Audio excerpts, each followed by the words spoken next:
केले में चिलिंग आने से रोकें कैसे? केला ठंड अगर लगा तो चिलिंग आएगा। बैग चढ़ाने से चिलिंग का रिलेशन है लेकिन पूरा नहीं है, 100% नहीं है।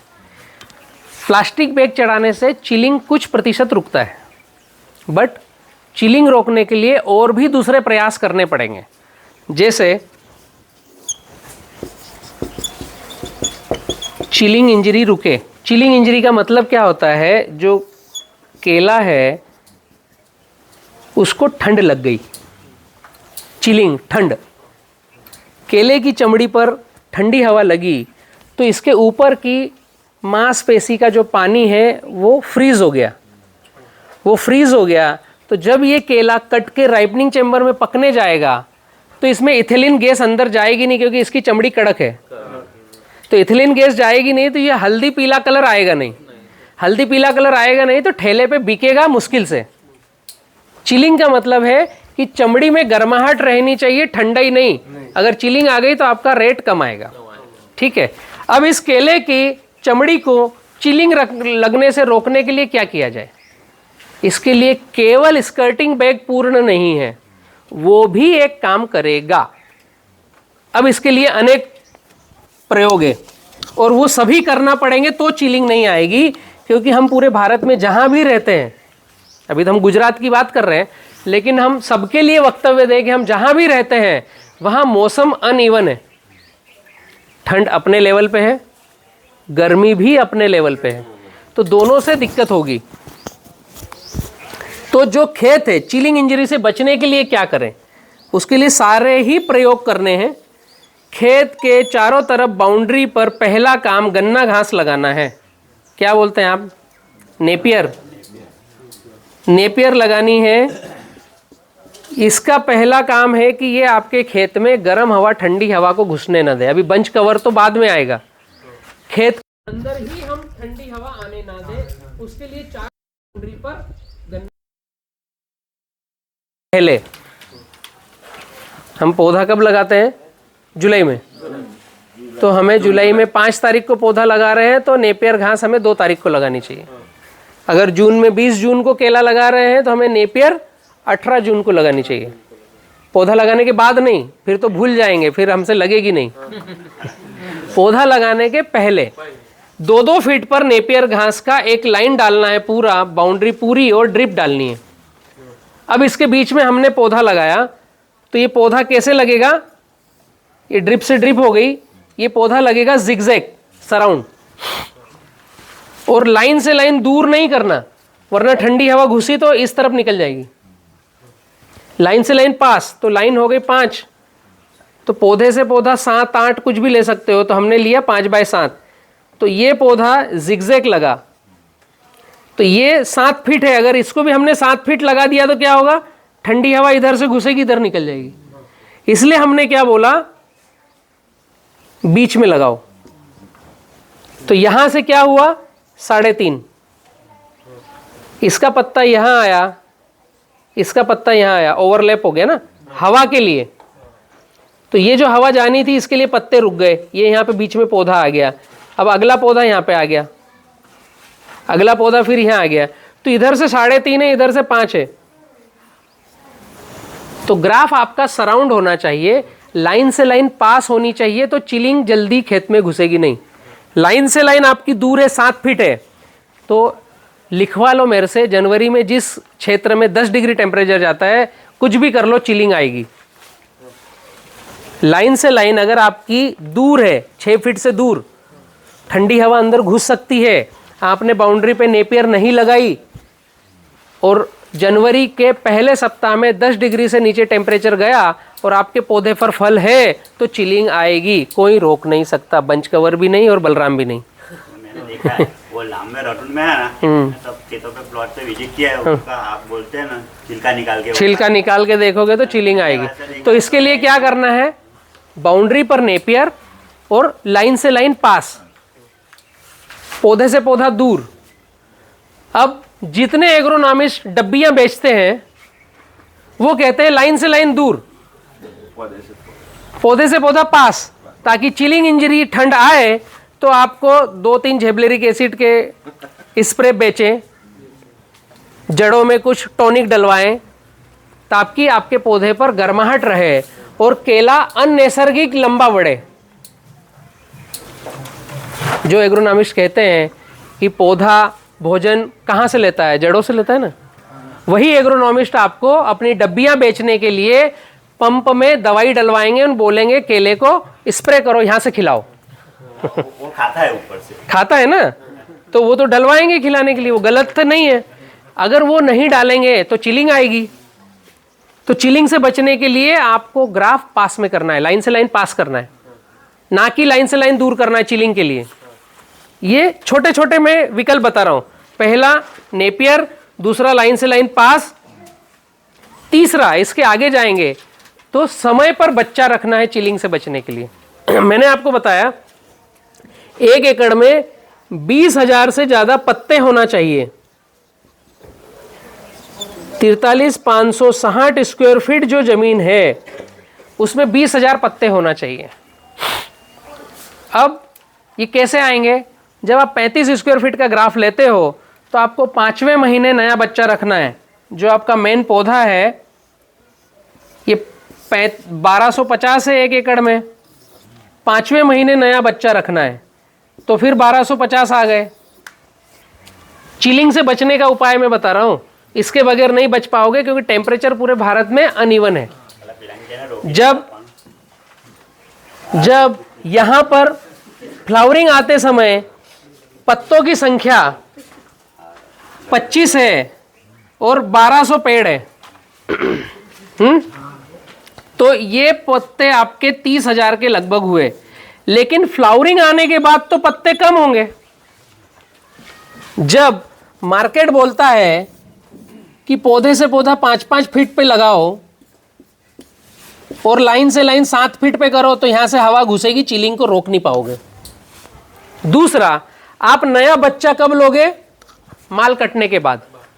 तो इस पौधे का फ्लावरिंग आया उस दिन इसमें पत्ते कितने हैं? 20। माल कटते तक अगर बीच में ठंड आ गई और हर 10 दिन में पत्ता कम हो रहा है और पौधे में माल कटने तक कितने पत्ते बचते हैं आपके खेत में? 10, 8, 10 पत्ते बचे, 8 ही बचते हैं। मैं मानता हूं कि 10 पत्ते उदाहरण के लिए, 8 से 10 तो 1250 पौधे, एक पौधे में 10 पत्ते तो आपके 12,500 पत्ते, जो इस खेत में हवा में नमी बनाने के लिए कम है। तो 2 गाड़ी माल कटने के बाद पौधा टूटकर गिरता है। ऐसा होता है? हाँ, होता है। कब होता है? जब पत्ते कम रहते हैं, गर्म हवा ठंडी हवा अंदर घुसती है। तो इस ग्राफ में 2 से 3 गाड़ी कटने के बाद, पत्ता कम होने के बाद माल गिरता है, पौधा टूट होता है और चिलिंग घुसती है। इसमें आपने 1200 पौधे लगाए और 5वें महीने फिर 1200 पौधे, तो आपके 2500 पौधे हो गए। जिस दिन माल की कटन आ रही है उस दिन आपके मेन पौधे पर 10 पत्ते और बच्चे पर 15 पत्ते, क्योंकि ये 5 महीने का हो गया ना। 25 पत्ते हैं तो नीचे के 2-4 सूख गए। अब आपके 25 पत्ते एक भिर्रे में और 1250 भिर्रे हैं तो 30,000 पत्ते होते हैं आपके 1 एकड़ में। तो ये जो पत्तों की संख्या रहेगी खेत में वाप बना के रखेगी, गर्माहट बना के रखेगी, तो चिलिंग नहीं आएगी। इसके बाद में है कि ठंड जब जब रहे तब तब हम ताजा पानी रोज का दें, पानी बंद ना करें। पहला नेपियर, दूसरा ग्राफ, तीसरा बच्चा समय पर रखना, चौथे नंबर पे जितनी ज्यादा ठंड उतना ताजा पानी रोज का, वरना चिलिंग आएगी। उसके बाद में कमल निकल आया तो उसमें हम बंच कवर चढ़ाएं। छठे नंबर पे आया बंच कवर। केवल बंच कवर चढ़ाने से चिलिंग रुक जाएगी, अधूरी बात है। नेपियर, ग्राफ, टाइम पर बच्चा रखना और हर ठंडी रात को पौधों की जड़ों में ताजा पानी देना जिससे जड़ों में गर्माहट रहे। और अगर 1 सप्ताह पूरा हमें लग रहा है कि 10 डिग्री टेम्परेचर रहेगा तो 1 एकड़ पे 1 किलो चूना 10 लीटर पानी में गलाओ और उसका ऊपर का पानी ड्रिप से 1 एकड़ पे चलाओ, तो जड़ों में गर्माहट रहेगी, तो चिलिंग नहीं आएगी। इतने सारे काम करने के साथ साथ लास्ट में बंच कवर लगाएंगे तो चिलिंग नहीं आएगी। और बहुत आसान है चिलिंग से बचना, ग्राफ बदल दो, नेपियर लगा दो, बच्चा जल्दी रख लो ताकि अगली फसल जल्दी आए। काम सही किए तो बीमारी आती ही नहीं काम नहीं किए जो केले को चाहिए तो पौधा बीमार ही रहेगा, फिर आपको दुकानों पर जाते ही रहना पड़ेगा। चिलिंग का जवाब मिला ओके और बताओ। हाँ रुक जाता है निकल आने में, हाँ ज्यादा हो जाता है जब कमल रुक जाता है और पत्ते वहीं के वहीं पास में आते हैं। पास में। केले में सही पौधा चल रहा है तो एक पत्ता दूसरे पत्ते से 5 इंच से 7 इंच की दूरी पर आना चाहिए। और जब ठंड ज़्यादा रहती है या हमारी पौधे की जड़ें चौक हो जाती है या हम फर्टिलाइजर दे रहे हैं पर पौधा नहीं उठा रहा, तो उसमें पत्ता वहीं का वहीं निकलता है, फंसने लगता है, फंस जाता है। ऐसे पत्ते में दूरी चाहिए। अब जब पत्ता फंसता है तो ये कमल भी वहीं के वहीं अटक जाता है, पंजा यहीं खुल जाता है, अंदर ना अंदर भी रह जाता है, पंजा यहीं रह जाता है, बाहर नहीं आता। और इस पौधे में पंजा पूरा लटक के आएगा और पंजों में गैप आएगी। ये परिस्थिति जब बनती है तो हमें यह जानना है कि महीना कौन सा चल रहा है। अगर ठंड चल रही है तो ये ठंड में ज़्यादा परिस्थिति बनती है। एक परिस्थिति बनती है गर्मी में, बट वो बहुत कम बनती है। ठंड में सबसे ज़्यादा परिस्थिति ये बनती है। तो ठंड में जब ये परिस्थिति बन रही है, मतलब हम जो पानी दे रहे हैं, हम जो खाद दे रहे हैं, पौधा ले नहीं रहा है, तो हमारे तरीकों को चेंज करना पड़ेगा। तो हमें जानना पड़ेगा कि हमारे यहाँ मिट्टी की जांच तुरंत करानी पड़ेगी कि पीएच क्या है। ये जब फंस रहा है तब हमारा जो पानी बूंद बूंद बूंद हम दे रहे हैं और यहाँ जो कीचड़ बन रहा है, इसमें हमें उस कीचड़ को उठाकर छांव में सुखाना है और उसकी जांच करानी है कि इसका पीएच क्या है। इसका पीएच अगर 8 है, 7.5 है, 7 है, तो पौधा भोजन ठंड में कम उठाता है। तो यहाँ हमें काली मिट्टी में तुरंत सल्फ्यूरिक ट्रीटमेंट करना है। सल्फ्यूरिक ट्रीटमेंट कैसा करेंगे? 200 लीटर पानी, सल्फ्यूरिक ट्रीटमेंट खेत का करना है, मिट्टी का। 200 लीटर पानी, 1% प्रमाण बनाना है। तो 2 लीटर सल्फ्यूरिक एसिड इसमें धीरे धीरे डालना है। डालोगे तो छन छन छन करेगा, उबाली आएगी। सल्फ्यूरिक एसिड आपका हाथ जला सकता है। प्लास्टिक के दस्ताने पहनकर डालना है, ग्लव्स लगाकर, मुंह पर बांधकर। तेजाब आता है, उसको थोड़ा ढंग से उपयोग करें वरना हाथ जलेगा। धीरे धीरे डालना है, इसको हिलाना है लकड़ी से। अब जो ड्रिप है हमारी, इसमें फुल पानी चलाया, पूरी ज़मीन को गीला किया और आखिर का जो टाइम है, हमने 3 घंटा पानी चलाया, तो आखिर का जो 1 घंटा है उसमें ये 200 लीटर पानी धीरे धीरे धीरे धीरे लास्ट के 1 घंटे में चलाना है। और अगले 2 से 3 दिन पानी बंद करना है। ज़्यादा ठंड है तो 2 घंटे में ही चला दो और 1 दिन छोड़कर फिर पानी चलाना है। नॉर्मल ठंड है तो 2 से 3 दिन पानी बंद करना है। तो जब हम सल्फ्यूरिक ट्रीटमेंट करते हैं तो ज़मीन फोसरी होती है, ढीली होती है। अब इसके बाद हम खाद डालेंगे तो पौधा खाद उठाएगा, तो यहाँ से जल्दी से निंगल बाहर आएगा। पहला काम सल्फ्यूरिक ट्रीटमेंट। दूसरा काम, हमें नहीं पता, हमारे पास सल्फ्यूरिक एसिड नहीं मिला, तो तत्काल इसको बूस्टर ड्रेंचिंग करना है। इसको तत्काल भोजन देना है कि ये निंगल बाहर लाए। उसके लिए क्या करना है? 200 लीटर पानी,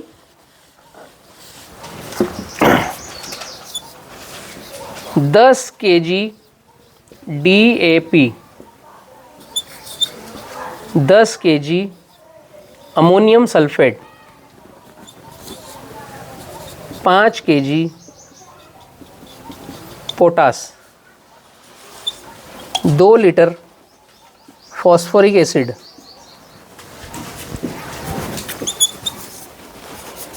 400 ग्राम पोटेशियम ह्यूमेट। ये बहुत ज़्यादा मात्रा में खाद है। हमें पौधा फंस रहा है, उस समय एक बार किक मारनी है। ये हमेशा देने की ज़रूरत नहीं है, तत्काल उसको किक मिले और वो निंगल बाहर करे। अभी ये जो मिश्रण बनेगा इसको पौधे को 200 ml डालनी है, ड्रेंचिंग, तने से दूर जहां जड़ें हैं वहां पर। 7 दिन बाद दूसरी तरफ ड्रेंचिंग करनी है जहां नमी हो 200 ml की। नॉर्मल ठंड है, नॉर्मल अटैक है तो 2 ड्रेंचिंग में पौधा निंगल बाहर कर देगा और लंबा डंडा आएगा। अगर ज़्यादा दिक्कत है तो 3 बार ड्रेंचिंग करना है, इसको बोलते हैं बूस्टर ड्रेंचिंग। अमोनियम सल्फेट और फास्फोरस ज़्यादा जाता है तो पौधा तुरंत उत्तेजित होकर के बाहर निंगल देता है। थोड़ा सा पोटास इसलिए देना है कि निंगल निकल के सटक ना जाए, इसलिए थोड़ा सा पोटाश डालना है। तो ये जो फंसा हुआ है ये जल्दी से बाहर आएगा और पंजे लंबे देगा। ठीक है, ये छोटे छोटे से जो टिप्स है इनको हमें सबको फॉलो करना है और इसी से हमारे केले में उत्पादन बढ़ता है। और हाँ, वो ऊपर से तीर चांदी के ऊपर ना पोंगा में भर दिया, पोंगा भराई। ऐसा किया तो वो छूट गया। हाँ, ये भी होगा। हम कोई भी उत्तेजित चीज दें ताकि निंगल जल्दी बाहर आए।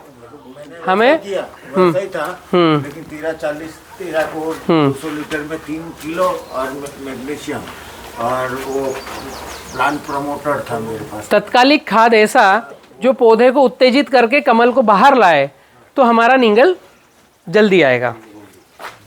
और कोई प्रश्न है? लगभग सारे ही जवाब मिले हैं। आप काफ़ी फार्मिंग देख रहे हो, कर रहे हो, आप इस चैनल पर बने हुए रहेंगे तो आपको काफ़ी सारी चीज़ें मिलती रहेगी। हमारे पास किसान पाठशाला के पास 2 चैनल हैं। एक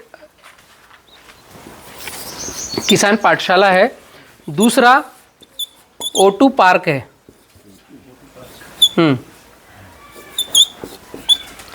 ये दोनों चैनल आप अगर सब्सक्राइब करेंगे तो पैसा नहीं लगना है, लेकिन बहुत सारी जानकारियाँ मिलेगी। किसान पाठशाला में हम सीखने सिखाने का काम कर रहे हैं, जो आज आप आकर बैठे हो। इसी तरीके से O2 पार्क का मतलब होता है ऑक्सीजन पार्क। यहाँ पर आप अगर जाएंगे ऑक्सीजन पार्क में तो आपको कई सारी हरियाली करने वाली चीज़ें मिलेगी। जिसमें हरियाली करने वाली चीज़ों में हम बंजर ज़मीनों पर हरियाली कर रहे हैं। हम कई सारी गौशालाओं के साथ जुड़े हुए हैं। बहुत सारे भारत की गौशालाएं ऐसी है जहां पर दान पर ही वो आश्रित है और चारा दान का मिलेगा या कोई पैसे दान के देगा तो हम गायों के लिए चारा ला पाएंगे उनको खिलाने के लिए। तो उनकी जो ज़मीनें खाली पड़ी थी वहाँ ऑक्सीजन पार्क जा कर के खेती कर रहा है। उन गौशालाओं के साथ हम ड्रिप लगाते हैं, खेती करते हैं। भारत की सबसे बड़ी गौशालाएं जो है श्री गोधाम पथमेड़ा, वहाँ हम 400 एकड़ की खेती कर रहे हैं। हिंगोनिया गौशाला जो जयपुर राजस्थान में है वहाँ हम 400 एकड़ की खेती कर रहे हैं। इसमें एक हमारा वर्टिकल है प्राणी संरक्षण। जो ऑक्सीजन पार्क आप देखोगे ना यूट्यूब पर, तो उसमें एक हमारा वर्टिकल है प्राणी संरक्षण।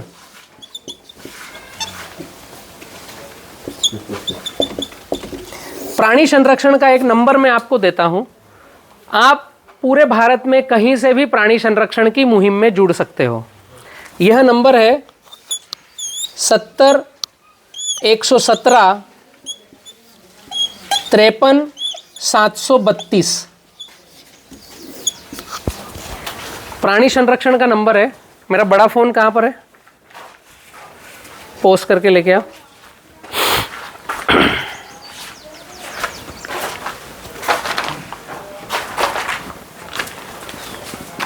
का ये नंबर है 70 117 35 732 7011753732। इसमें कई सारे प्राणियों को हम रेस्क्यू करके वो जो दिक्कत में हैं उनका हम सपोर्ट कर रहे हैं। अभी हमारे पास 17 बच्चे ऐसे हैं जो आप भी एडॉप्ट कर सकते हो। 17 बच्चे कौन से हैं देखो, आपको मैं दिखाता हूँ। छोटे छोटे पपी इनके वैक्सीनेशन हमने करा रखे हैं। छोटे से पपी हैं, है ना। और दिखाता हूँ मैं आपको, दिखा देखो कितने मासूम हैं। इनकी माँ बाप शायद एक्सीडेंट में चले गए हैं या ऐसी जगह पर ये हैं जहाँ पर बहुत ट्रक और गाड़ियाँ चलती है, तो ये खुद दिक्कत में ना आ जाएं। तो ये हमारे ग्रुप के पास है। आज हमारे पास ये 17 पपी हैं। ये 17 बच्चे आप चाहो तो अडॉप्ट कर सकते हो, या आप में से किसी को आवश्यकता लगे तो वो ले सकते हैं। जैसे किसी की कोई फैक्ट्री है तो वहाँ पर 2 बच्चों को रखोगे तो फालतू की चोरी चकारी होगी नहीं।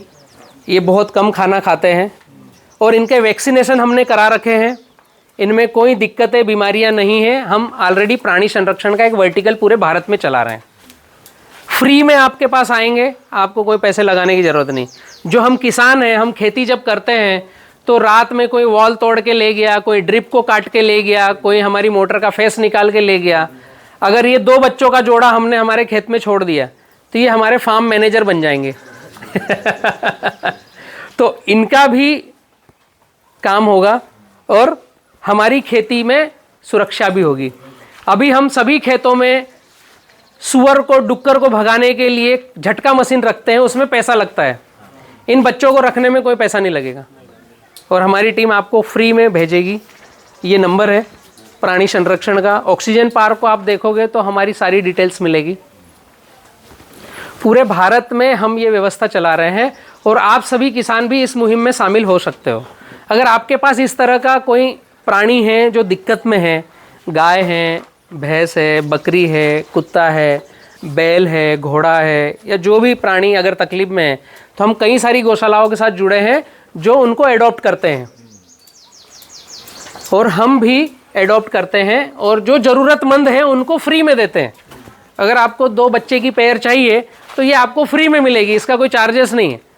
और इनको हम वैक्सीनेशन कराकर अच्छे से रखते हैं, नहलाते धुलाते हैं और इनको खाना भी खिलाते हैं। तो आपको चाहिए तो आप इनको एडॉप्ट कर सकते हैं। Thank you. Thank you.